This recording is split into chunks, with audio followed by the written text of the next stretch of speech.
The espresso cup shattered against the terrace stones 3 stories below, and I remember thinking it sounded exactly like a gunshot.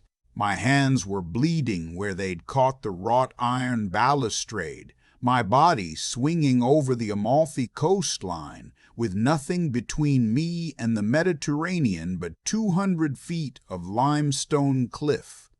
Above me, my son-in-law's voice carried through the warm September air. Calm. Rehearsed? Somebody call an ambulance. I think Malcolm had a stroke. He went right over the railing. Oh God, I think he's gone.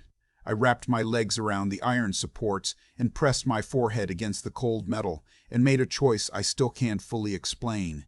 I didn't call out. I didn't shout for help.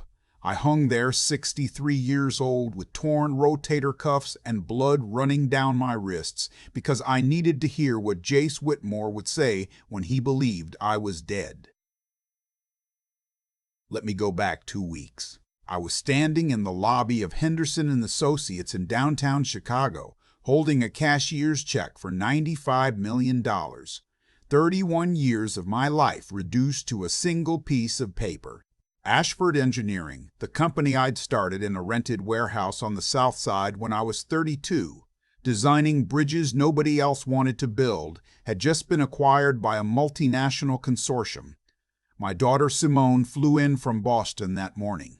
She stood next to me in the elevator afterward, her hand on my arm, and said the thing I'd been dreading. Mom would have been so proud of you, Dad. Daphne had been gone 3 years. Ovarian cancer. She went in 11 months, start to finish. During those 11 months, she said something I've never forgotten. She grabbed my hand one night in the hospital, her grip still surprisingly strong, and said, "Malcolm, our daughter is turning into you. She works 80 hours a week. She eats dinner standing up over the sink. She hasn't taken a vacation in 4 years. Promise me you won't let her end up like us with all the money in the world and no memories worth keeping." I promised. But promises are easy to make in hospital rooms. Harder to keep when you go back to your own 80-hour weeks. After the sale closed, I told Simone I was renting a villa on the Amalfi coast. 2 weeks. My 63rd birthday fell right in the middle. I wanted the people I cared about most to be there. Simone, her husband Jace, and my old friend and attorney Philip Moran, who'd handled every contract I'd ever signed since 1996. Simone hesitated, already reaching for her phone. "Dad, I've got patients. The Henderson boys' surgery is scheduled for." 2 weeks, I said. Your partner can cover. When's the last time you and Jace took a real trip? She went quiet. I knew the answer. Their honeymoon 5 years ago? Fine, she said. 2 weeks. But I'm bringing my laptop. I'll take it. Jace was thrilled.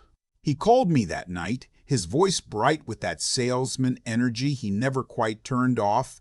"Malcolm, this is gonna be incredible. You earned this. 30 years of building something from nothing, and now you get to sit back and enjoy it." He paused. "You deserve every penny of that $95 million.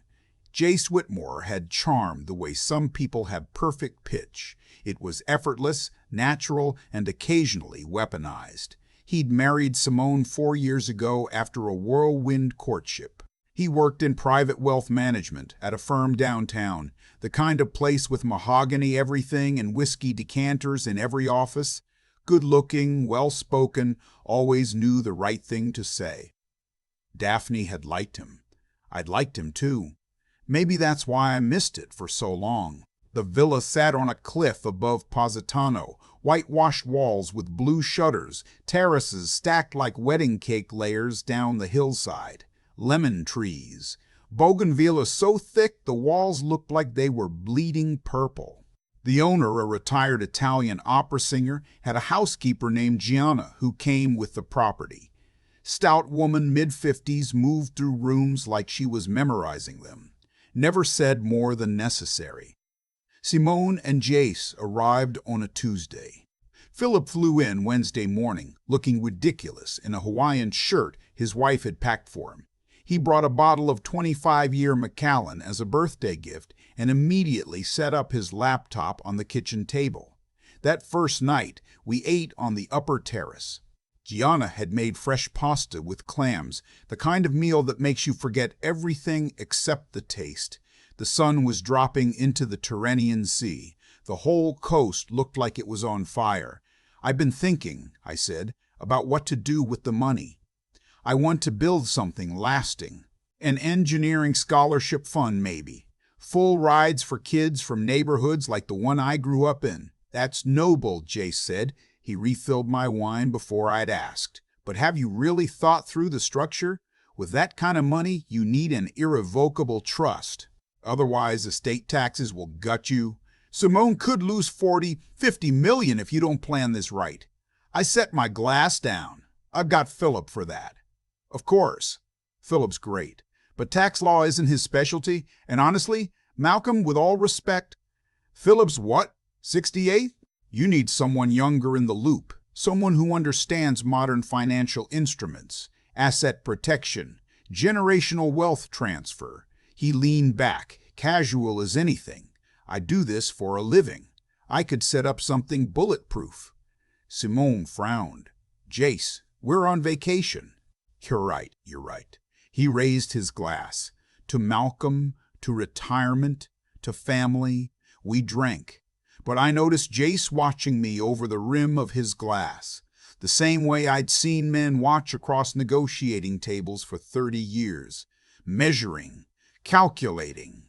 The next morning, I came downstairs early and found Jace on the lower terrace, laptop open, phone pressed to his ear. He didn't see me at first. His voice was low and tight. I know the deadline. I need more time. Listen to me. I just need 3 more weeks. Things are about to change. I'm telling you, it's handled." He looked up, saw me, and his expression rearranged itself in half a second. Flat to friendly, like flipping a switch. "Morning, Malcolm. Just checking in with the office. You know how it is." I did know how it was. I also knew what a man sounded like when he was begging a creditor for an extension. Over breakfast, he started again. "Have you named an executor yet, Malcolm? Someone to manage the estate if anything happens? I'm not talking about dying tomorrow. I'm talking about proper planning. You just came into life-changing money." "I have an executor," I said. "It's Philip." His jaw tightened for just a moment. "Sure, makes sense. I just figured since I manage portfolios for a living, it might make sense to have someone with financial expertise involved. A younger person. Someone who could work with Simone long term." There it was again, that edge. The constant circling back to my death like a vulture riding thermals. I found Simone at the pool reading a medical journal, because of course she was. I sat beside her. "Does Jace gamble?" She looked up sharply. "What?" "Cards, sports betting, anything like that." She was quiet for too long. "He plays poker with his friends. He says it's recreational." She paused. "Why?" "He seems very interested in my estate planning. Very focused on what happens when I die." "Dad, that's not fair. He's in finance." "This is literally what he does." Maybe, but instinct was crawling up my spine. 3 decades of evaluating partners and subcontractors and reading body language across conference rooms. You learn to feel when something's off, the way you feel a storm coming before the sky changes. That afternoon, Jace suggested a boat tour along the coast. Philip declined. His back was bothering him. Simone was game. We hired a small motorboat and a local captain and spent 3 hours tracing the coastline, ducking into sea caves, stopping at tiny beaches only accessible by water. Jace was charming throughout, telling stories, pointing out landmarks, pouring Prosecco. I noticed he barely sipped his own glass. At one point, the captain slowed near a cove with a high rock ledge where locals jumped into the water. "You should try it, Malcolm," Jace said. "It's maybe 30 feet. The water's deep." I looked at the ledge, then at him. "I'm 63, not 23. Come on, you're in great shape. You did that marathon last year." He was already pulling the boat toward the rocks. It'll be an amazing memory.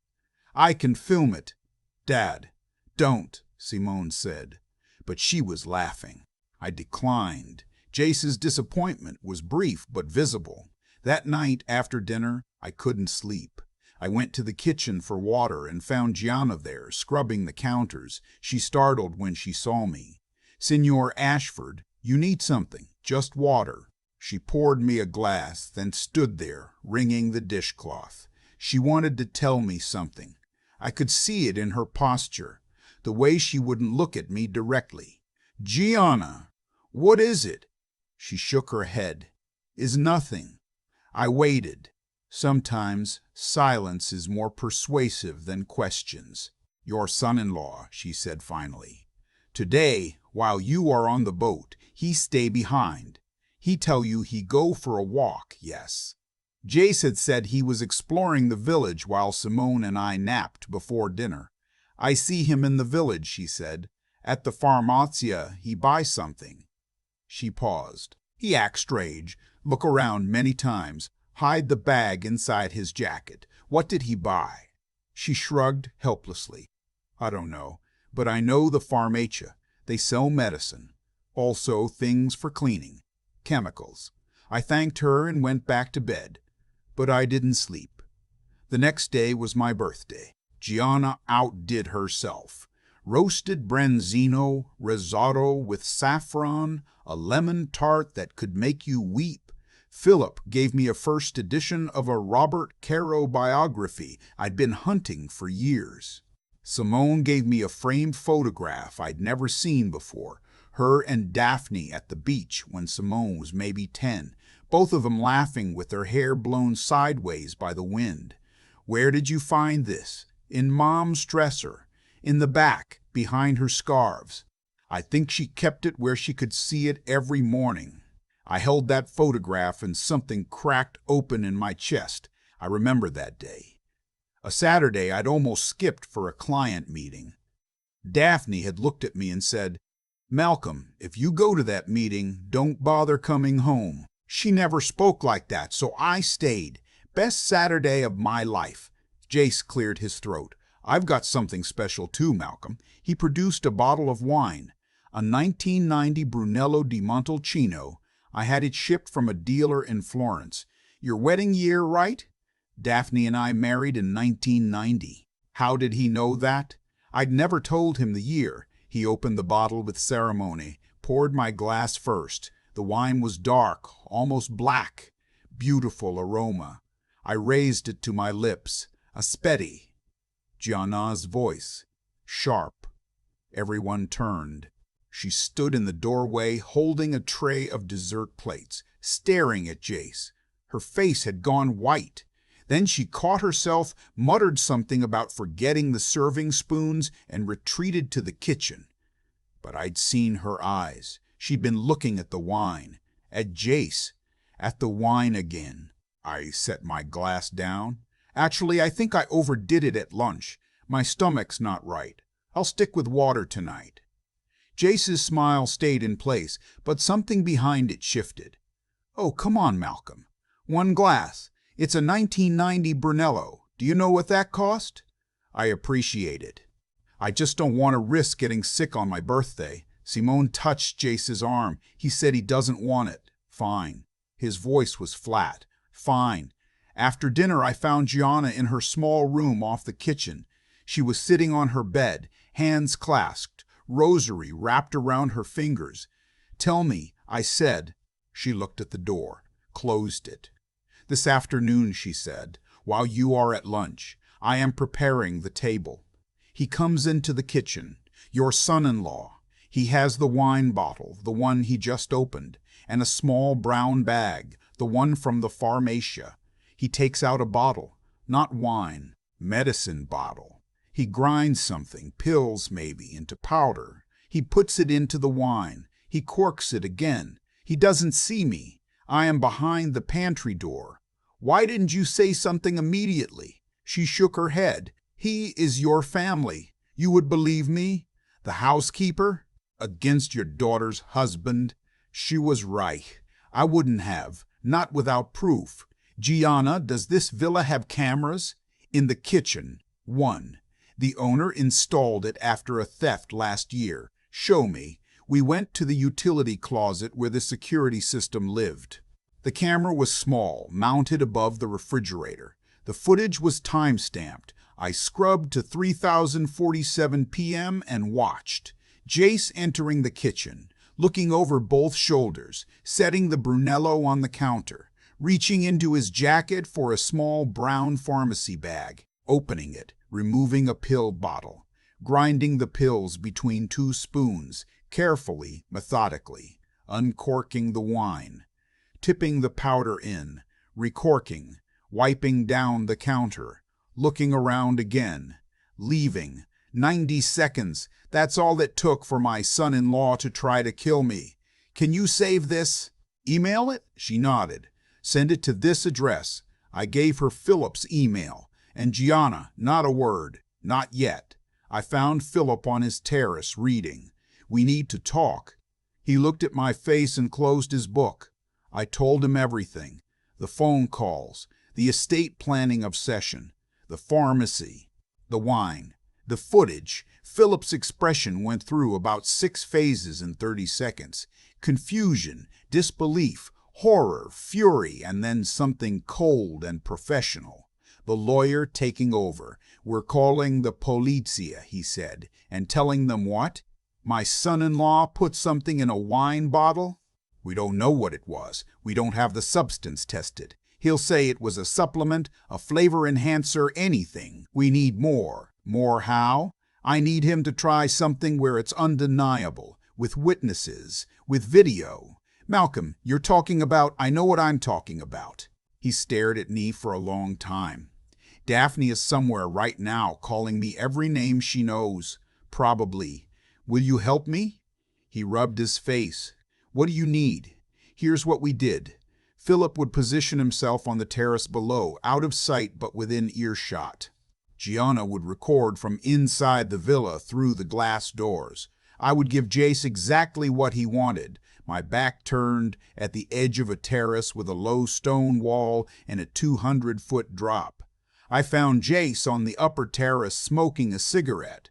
He never smoked in front of Simone. Hey, I said, sorry about the wine thing earlier. I thought it was being weird. Stomach's better now. You want to grab a couple photos before we lose the light? His eyes changed.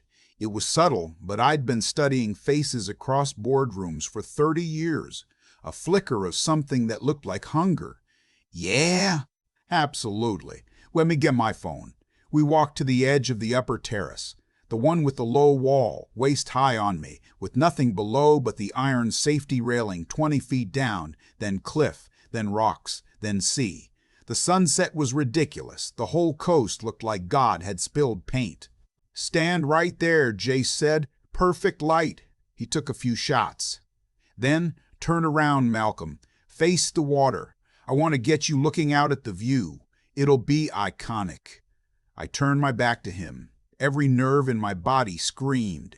40 years since boot camp at Paris Island, but muscle memory doesn't care about calendars. I could feel him behind me the way you feel weather changing. I heard him pocket the phone, heard his breathing shift, heard his shoes scrape the stone.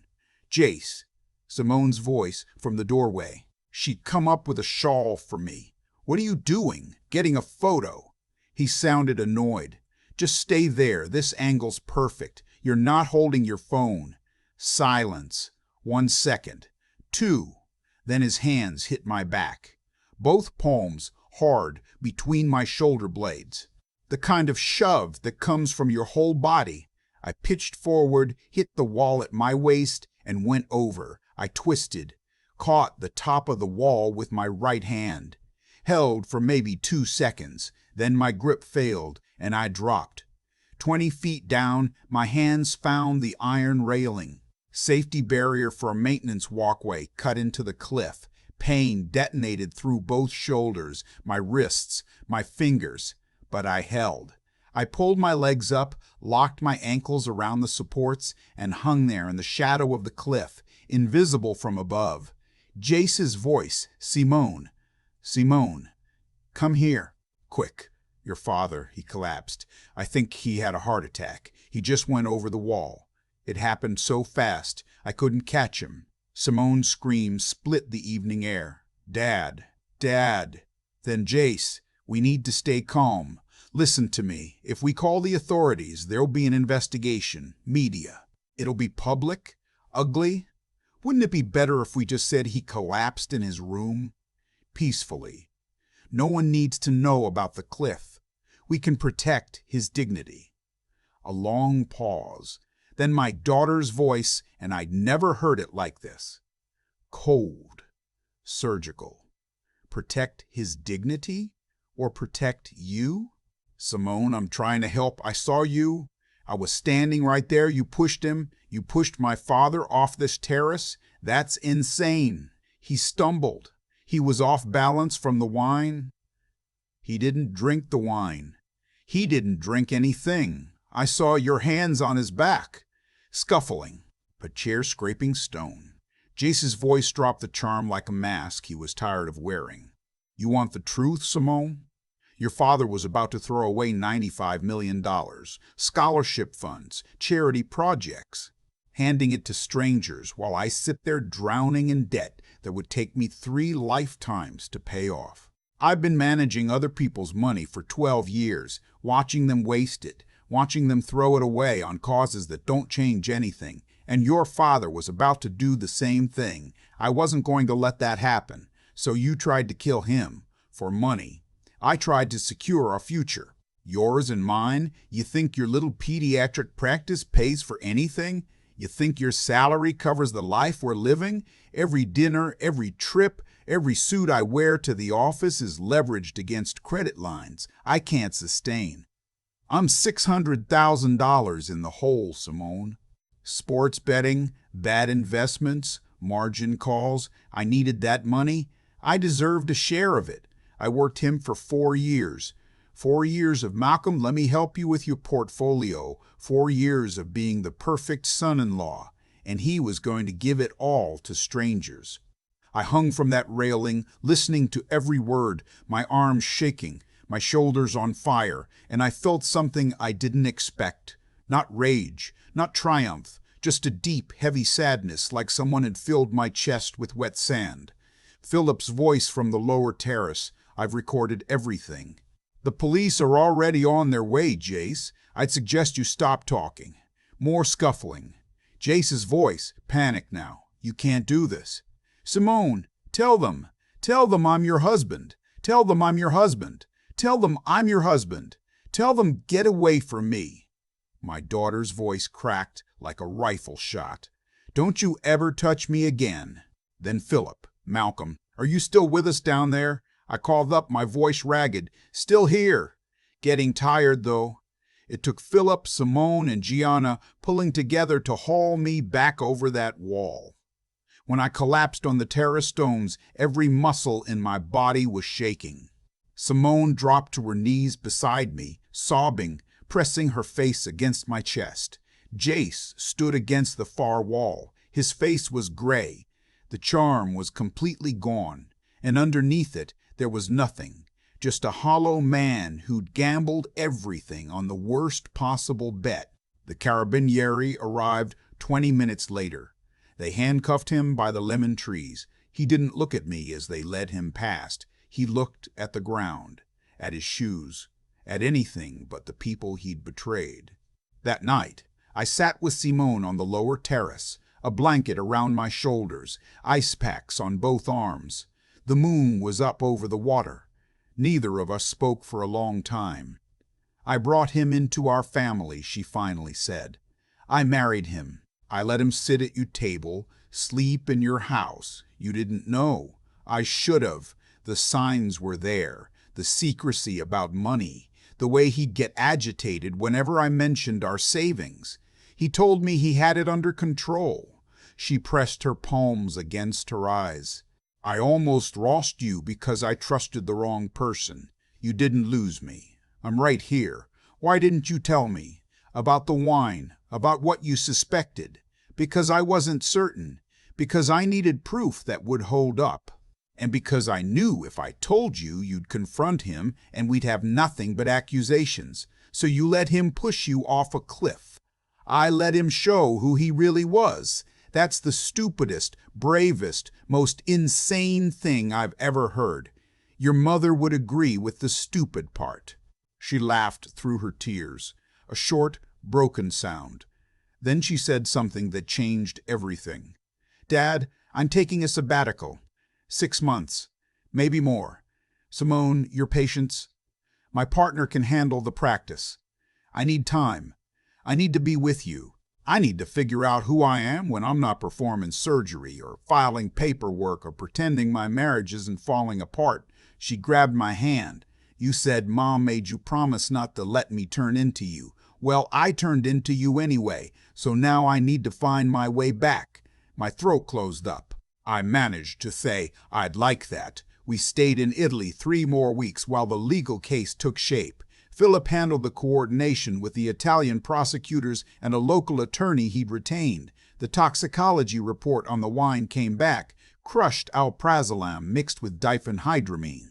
Enough to cause drowsiness, disorientation, cardiac arrhythmia. Not a guaranteed kill.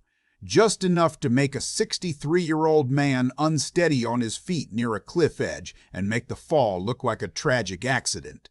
They also found emails on Jace's laptop, research on inheritance law in Illinois, spousal rights to in-law estates, forum posts under a pseudonym, asking questions like, "If my father-in-law dies without a specific bequest to me, can my wife be pressured to share the inheritance?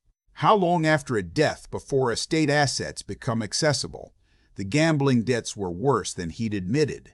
Not 600,000, 1.2 million, spread across offshore sports betting accounts and 3 different margin lending platforms. He'd been borrowing against assets he didn't own, making promises based on money he expected to inherit. My money. Contingent on my death. Jace was extradited to the U.S. and charged with attempted murder, fraud, and a string of related offenses. He pled guilty 8 months later. The judge gave him 22 years. At sentencing, the judge said something I wrote down. "Mr. Whitmore, you didn't just betray your family. You corrupted the very idea of trust. You used love as a disguise and marriage as a weapon. The court hopes you spend your years understanding the magnitude of what you destroyed." I went to see him once, 4 months into his sentence. Federal facility in southern Illinois. He looked smaller. The tailored suits and expensive haircuts were gone, and without them he looked like what he was, a frightened man who'd made catastrophic choices. I sat across from him. Neither of us spoke for a minute. "I suppose you want me to say I'm sorry," he said. "No, an apology only means something if you understand what you did wrong. I don't think you do yet. I love Simone. Maybe. But you loved money more, and that's not love. That's appetite. Easy for you to say. You've never been broke. Never had creditors calling at midnight. Never watched your whole life collapse because of one bad bet that led to another and another. I built my company from a warehouse with a leaking roof and a used drafting table. I ate ramen for 3 years. I know what broke feels like, but I never tried to kill anyone to escape it." He looked at his hands. "What do you want from me, Malcolm?" "Nothing. I came because I needed to see you one more time, to be sure I could let go of the anger. And can you? I'm working on it." I never went back. Some people ask if I forgave him. I tell them forgiveness isn't quite the right word. I released him. Released the rage, the what-ifs, the midnight replays of his hands hitting my back. He'd carry what he did for the rest of his life. I refused to carry it for him. Simone filed for divorce before the sentencing. It was finalized in 3 months. She told me she felt lighter afterward. Not happy, just lighter. Like putting down a suitcase she hadn't realized she'd been carrying. She took her sabbatical. We traveled. Costa Rica first, then Portugal, then 2 weeks in New Zealand where neither of us checked a single email. We talked the way we hadn't in years. I told her about growing up on the South Side, about meeting her mother at a jazz club on State Street, about the early days of the company when I'd fall asleep at my desk and Daphne would drive to the warehouse at midnight with sandwiches and coffee. She told me things I'd never known, that she'd wanted to be a veterinarian before she chose medicine, that she'd been lonely in her marriage for 2 years before the arrest, that she'd been afraid to tell me because she thought I'd be disappointed. I know, Dad, but you built this incredible thing, this company, this reputation, and Jace looked so good on paper. I thought admitting the marriage was failing meant I'd failed. She paused. I got that from you, you know? The inability to admit when something isn't working. Fair point. On our last day in Positano, before we flew home, we climbed down to the maintenance walkway.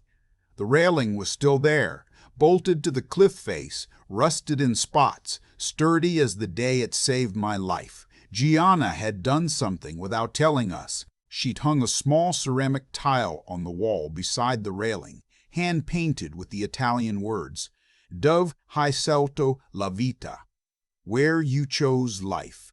I stood there with my daughter and looked out at the sea. You know what I thought about when I was hanging there? I said. What? I thought about every Saturday I spent at the office, instead of with you and your mother. Every school concert I missed, every dinner I ate at my desk. And I thought, if my hands hold, if I get back up there, I am never choosing work over people again. Not once, not ever. Simone leaned her head against my shoulder. So what's first? First, we build the scholarship fund, together. And second, I turned to her. When you were 12, I tried to teach you to ride a bike, and you fell into Mrs. Kowalski's hedge, and you said, Dad, I'd rather read a book. And I thought I'd failed. I remember, you looked so sad. I wasn't sad about the bike. I was sad because I realized I was forcing my thing on you instead of asking about yours. So I'm asking now. Forget what you think I want to hear. Forget what looks good on a resume. What do you actually want? She thought about it for a long time, looking at the water. I want to open a clinic. Not a fancy practice, a real clinic, in a neighborhood where kids don't have insurance and parents work 3 jobs and nobody can afford a pediatrician. I want to be the doctor who's there when the system isn't. I want my work to matter for something besides billable hours. Then do it. I'll fund the build-out. You run it however you see fit. Just like that, just like that. Life's too short for half measures. Your mother taught me that. She smiled. The real one. The one I hadn't seen in years. The Daphne Ashford Foundation launched 8 months later.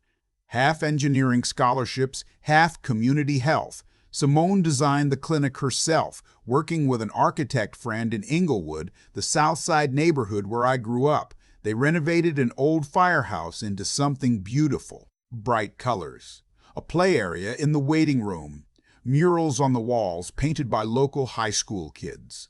We funded 42 scholarships the first year. Simone's clinic treated over 3,000 children. Last month, Simone called me at 6 in the morning. I was already up, drinking coffee on my balcony overlooking Lake Michigan, watching the fog burn off the water. Dad, I need to tell you something. I met someone. His name is Raphael. He's a teacher. 3rd grade. He makes his own pasta and he cries at dog videos and he's the gentlest person I've ever known. She paused. And I'm pregnant. You're going to be a grandfather. I sat there on my balcony with the phone pressed against my ear and the tears running down my face and the city waking up below me. And I thought about iron railings and lemon trees and the sound an espresso cup makes when it shatters against stone. I thought about the choices that define us.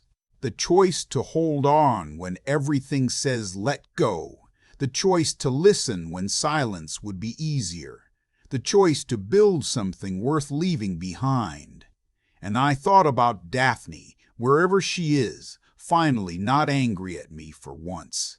I'm going to be there for every moment of that child's life. Every first step, every skinned knee, every bedtime story. Not because I owe it to anyone, because I want to. Because I finally understand what my wife tried to tell me for 30 years.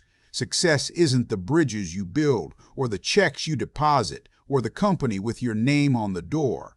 It's the moments you're present for, the hands you hold, the people who call you at 6 in the morning with news that makes your coffee go cold because you're too busy crying to drink it. I'm sitting on my balcony now, watching the light move across the lake, thinking about cliffs and railings and second chances. Thinking about a son-in-law consumed by debt and a daughter learning to choose life over work. Thinking about how close I came to losing everything and how the everything that mattered had nothing to do with $95 million. If there's one thing I've learned, it's simple. Hold on. When someone pushes you over the edge, find something solid and hold on. And when you pull yourself back up, make sure you're climbing towards something worth the effort. Family, presence, time. These are the things worth gripping until your hands bleed. Everything else you can let fall.